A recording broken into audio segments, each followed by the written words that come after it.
अध्यात्म विज्ञान कोई धर्म या संप्रदाय नहीं है, ये स्पिरिचुअल साइंस है जो कुदरत के कानून पर आधारित है।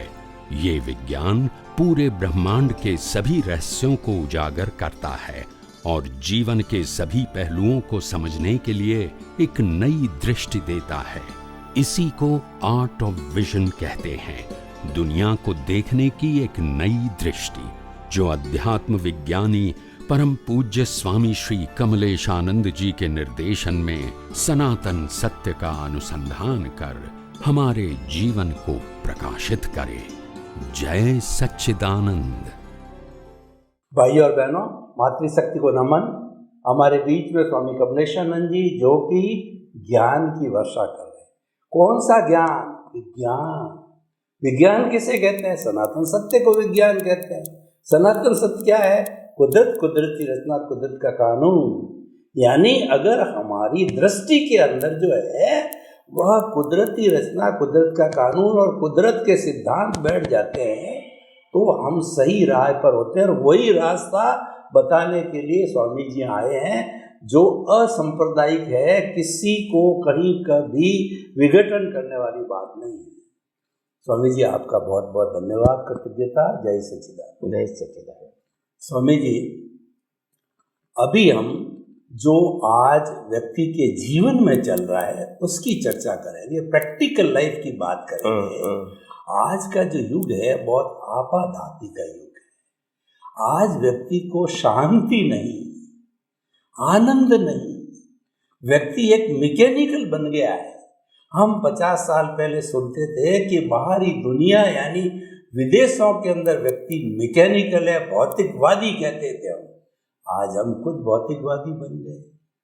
हमारा देश तो प्रारंभ से ही आत्मवादी है, हम भौतिकवादी क्यों बन गए हैं? और अब भौतिकवाद हमारा, उससे किसी तरह की कोई कहना चाहिए हमें कोई दिक्कत नहीं है भौतिकता से, वो तो रहेगी, लेकिन हम भौतिकवादी रहते रहते अपना जीवन जीते जीते किस तरीके से अध्यात्म विज्ञान को प्राप्त करके आध्यात्मवादी बने। एक कॉमन मैन के लिए व्यक्ति जो घर का पालन पोषण कमाई सब करते करते व्यक्ति दोनों अध्यात्मवाद और जो है भौतिकवाद को कैसे संतुलित करके जीवन जी सकता। प्रैक्टिकल कोई उसको बताइए, काम भी करता रहे और अपना ये भी काम हो जाए, दोनों साथ साथ चलते, उससे खुशहाली आएगी। धन्यवाद। जीवन ऐसा होना चाहिए वो जीवन में हम हर अवस्था को जैसे जैसे छूटती है हम इसको मानसिकता से भी मुक्ति पाए। फिजिकल तो खत्म हो जाएगी मगर दिमाग में से नहीं निकलती, उनकी छाप कहो, उनकी असर कहो, और यही राग द्वेष का कारण बनती है। तो अलग अलग प्रकार की जो नौंध होती है अंदर, संजोगों जो हो चुके हैं उसकी, वो नौंध ही हमारे लिए डेंजरस बन जाता है। तो अपने जीवन में जो कुछ भी होता है उसको नोट मत करो। बाईपास हो रहा है तो दिमाग में से भी बाईपास कर दो, सोच में से भी बाईपास कर दो, मेमोरी में से भी बाईपास कर दो, क्योंकि खत्म हो गया है। अभी दोबारा हमारे जीवन में ये समय, स्थल और हिसाब आएगा नहीं। तो इस प्रकार का जीवन जी रहे हैं, तो इस प्रकार के जीवन के अंदर हमको तो मुक्त ही रहना है, और मुक्त रहना है उसके लिए कुछ करना नहीं है। मुक्त रहने के लिए हमारे जीवन में जो प्रैक्टिकल संजोग आते हैं जीवन जीने के, वो संजोगों हम कहते हैं आते हैं, ज्ञानी भगवंत कहते हैं जा रहे हैं। जा रहे का मतलब उसका एंड अपने आप हो रहा है, हमको करना, ये साइंटिफिक प्रक्रिया है। जन्म दिया उसके बाद तुरंत ही श्वासोश्वास खत्म हो रहे हैं, उसके साथ हिसाब भी खत्म हो रहा है पैरेलल। तो इसीलिए खत्म करना नहीं है हमको, मगर क्योंकि हमको ऐसा लगता है कि हम जीवन जी रहे हैं और इसीलिए संजोग हमको बनाना पड़ेगा। व्यवहार हमको करना पड़ेगा, जागृति व्यवहार की हमको रखनी पड़ेगी, यही भ्रांति है। आप कैसे रख सकते हैं? आप तो संजोग के अधीन हो, आप संजोग से ऊपर नहीं हो। आप समझे ना, ऊपर होते हैं तो कुछ कर सकते, आप तो संजोग के अंदर हो। तो जो जिस प्रकार के संजोग आएंगे आपको मन वचन काया से बिहेव करनी पड़ेगी। मगर हम मानते हैं कि मुक्ति से हम कुछ कर, अपने स्वतंत्रता से कुछ कर सकते हैं। ये तो गलत बात है, ये तो भ्रांति है। और फिर होता है तो आनंद होता है, नहीं होता है तो फिर नाखुश हो जाते हैं, क्योंकि वैसे भी हमारे हाथ में तो है ही नहीं। मगर हम इसी बातों को पकड़ के रखा है कि हम क्या करेंगे, हम क्या करेंगे, हम क्या कर सकते हैं। तब ज्ञानी भगवान कहते हैं आप इस प्रकार से कर्ता भाव और मालिकी भाव की अवेयरनेस मत रखो, क्योंकि आप जो करना चाहते हो वैसा नहीं कर सकोगे, और नहीं करना चाहते ऐसा करना भी पड़ेगा। और व्यक्ति या वस्तु आज है और कल चली जाएगी, ये कुदरत का नियम है। तो जो खुद ही टेम्पररी है, अवस्था के रूप में है, इसको देखते जाओ। आप उसकी वैल्यू क्यों आंकते हैं? आज आपको अगर 1 करोड़ रुपया मिला है जो आपके नाम पर है, मगर वो रुपया जितना यूज कर सकोगे वो इतना ही आपका है, बाकी का कुदरत का है। आप इसको यूज भी नहीं कर सकोगे, क्योंकि प्राप्त करना अलग बात है और उपयोग करना भी अलग बात है। प्राप्त करने का पुण्य भी अलग है और भुगतान करने का पुण्य भी अलग है। तो आपने कितना भुगतान किया वही तुम्हारा है, कितना प्राप्त किया वो तुम्हारा नहीं है, सिर्फ नाम तुम्हारा है, और वो नाम बाद में आगे जाके चेंज हो जाएगा। तो हमको ये समझना है कि हम ऐसा क्यों पागलपन की तरह बिना सोचे समझे इतना एफर्ट करते हैं कि हमको पैसा बहुत मिले, संपत्ति बहुत मिले, साधन बहुत मिले, परिवार बहुत बड़ा हो जाए। ये सब बातों में क्यों पड़ेंगे हम?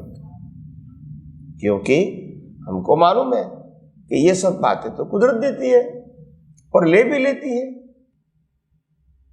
तो हमारे प्रैक्टिकल जीवन के अंदर ये होना चाहिए कि हर अवस्था जो है वो आती रही है, जा रही है, ऐसा दिखना चाहिए।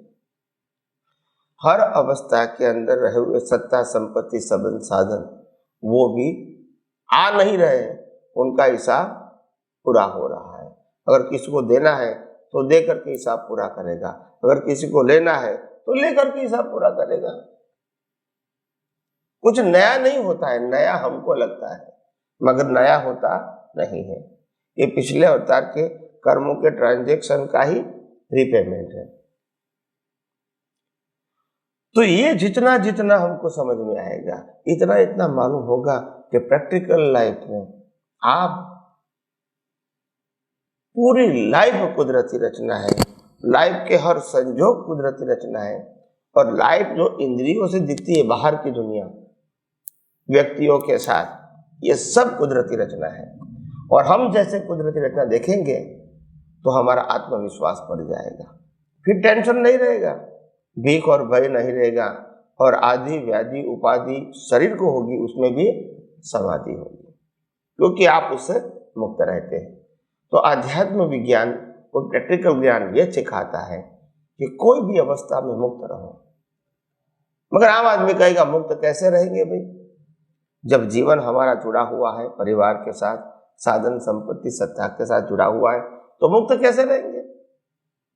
तो मैंने कहा मुक्त रहने का मतलब है आपकी जो बिलीफ रॉन्ग है उसको चेंज कर दो,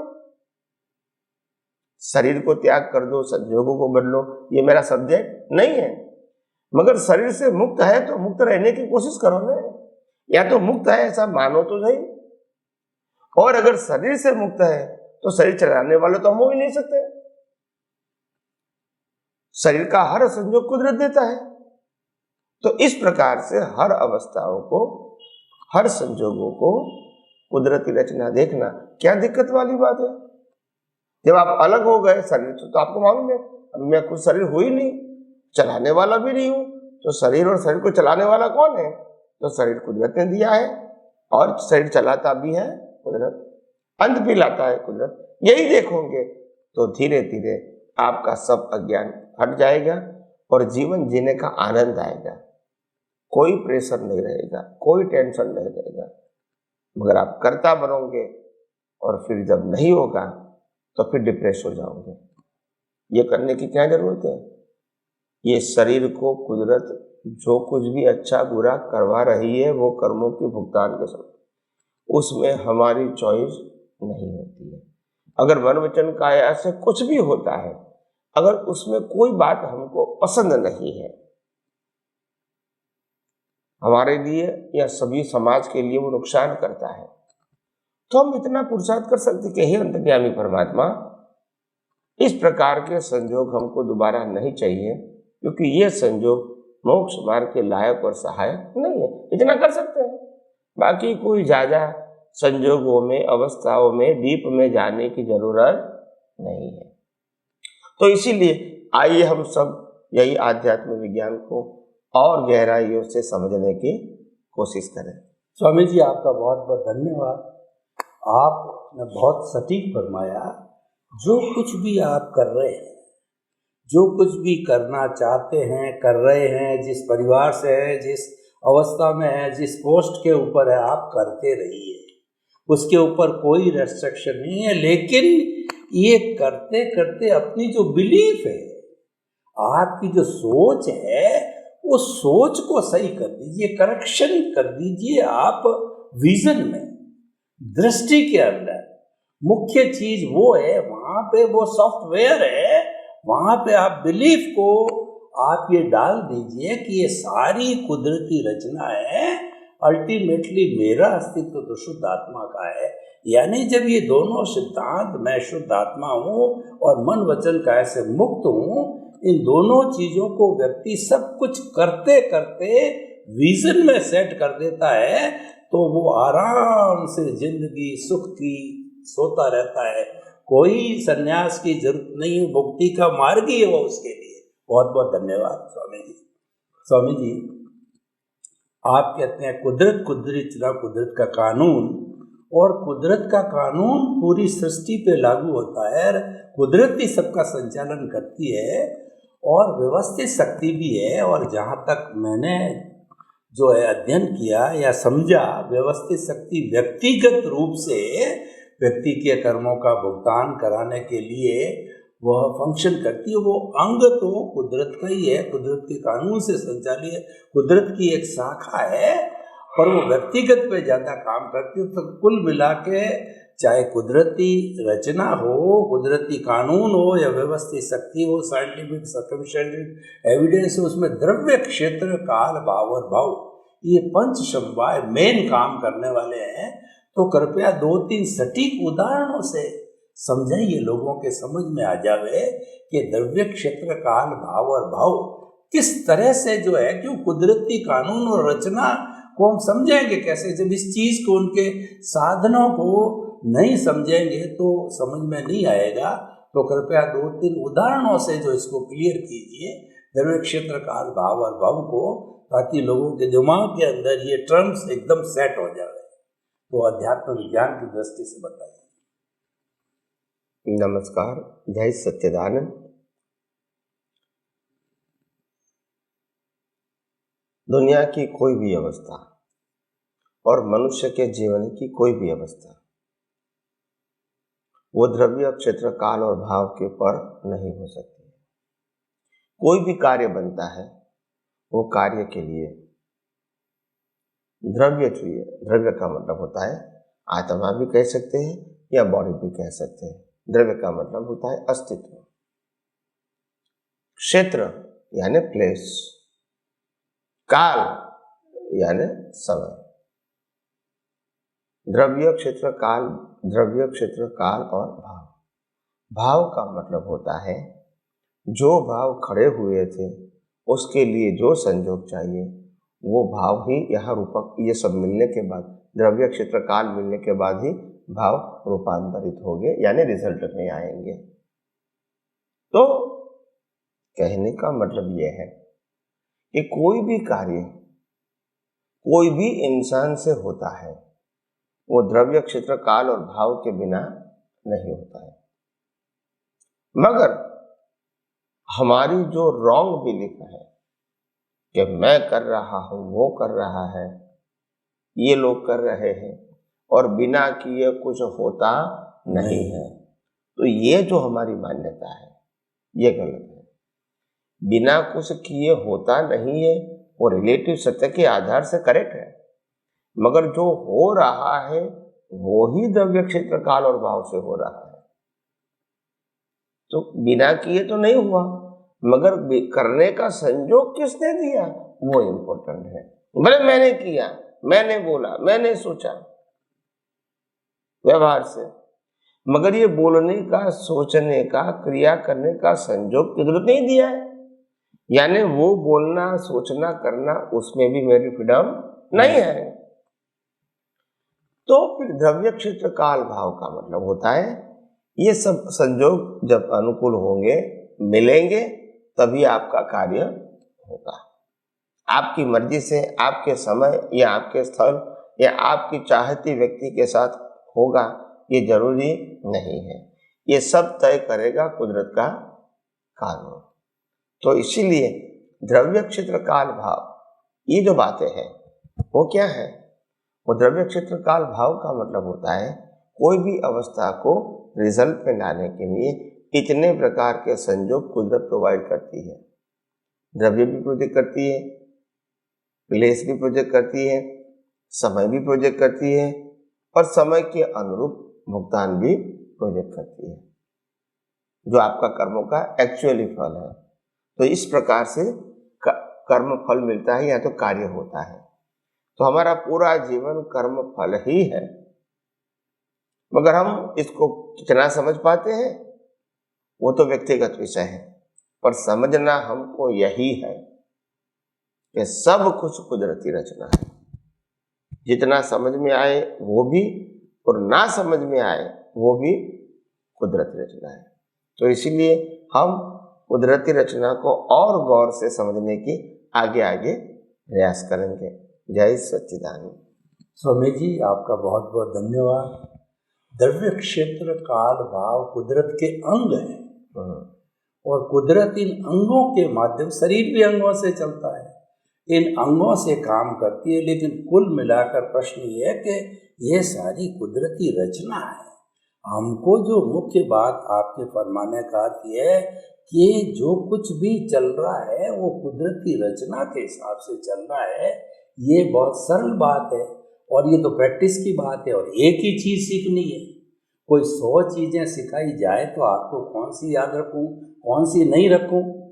जो कुछ भी चल रहा है कुदरती रचना है, वास्तव में भी सही बात है और अपना मूल अस्तित्व है वो ध्यान में रखना है, क्योंकि ये अस्तित्व है जब मैं बोल रहा हूँ, हाथ हिला रहा हूँ, नहीं है तो कुछ भी नहीं है, जीरो है, डेड बॉडी है। तो ये दो जो सिद्धांत है और द्रव्य क्षेत्र काल भाव उसके अंग है, ये बहुत ही सुंदर विवेचना है और काफ़ी अच्छा लगा हम सभी को। स्वामी जी आपका बहुत बहुत धन्यवाद। हमारा एपिसोड संपन्न होने जा रहा है, पर कुल मिलाकर यह बात सही है कि सब कुछ हमारी ये प्रकृति माँ, सृष्टि, कुदरत है, वो कर रही है। तो कुदरत को समर्पण सच्चा समर्पण है। अज्ञान का नाश सच्चा नाश है, सच्चा त्याग है। ये मोटी मोटी बातें हर एक को समझ नहीं, यही स्वामी जी हमको समझाने के लिए आए। स्वामी जी आपके प्रति कृतज्ञता, अभिवादन। जय सच्चिदानंद। जय सच्चिदानंद।